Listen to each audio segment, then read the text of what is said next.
Hello, this is Roz Wade, Learning Officer at the Museum of Zoology. I'm just introducing you today to Pondwatch.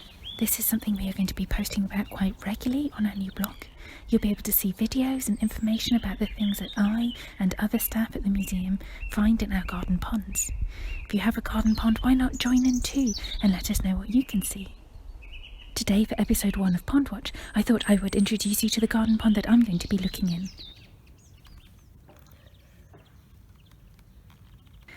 This week I've seen tadpoles, pond skaters, snails, so we do have some nice species living inside the pond.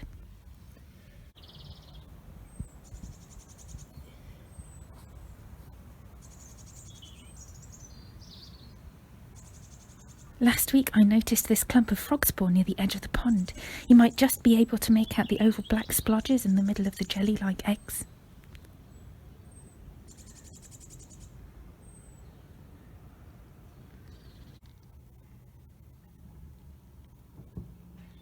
There were also some rather small tadpoles, only about 1 centimetre long and very slim. Oh, look at that, there it goes, wriggling away.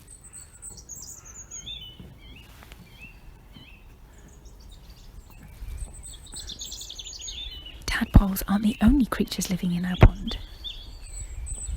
We have some ram's horn snails.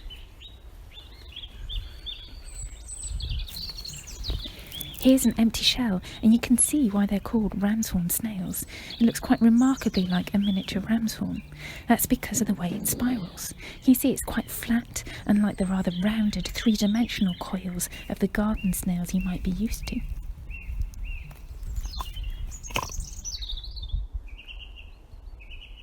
I've noticed 2 colours of ram's horn snail in our pond.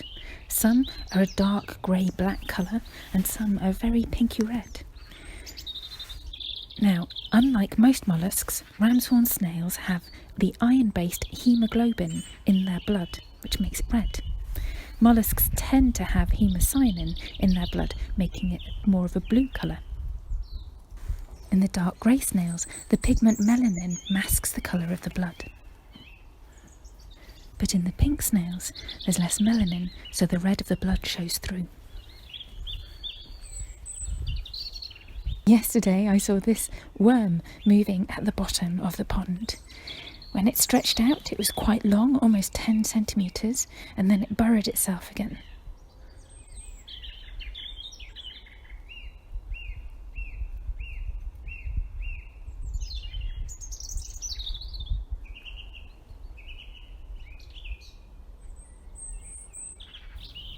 That's just a few of the animals I spotted in our pond here.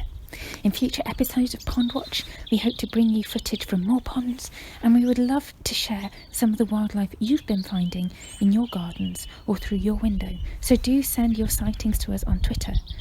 From my garden pond, goodbye.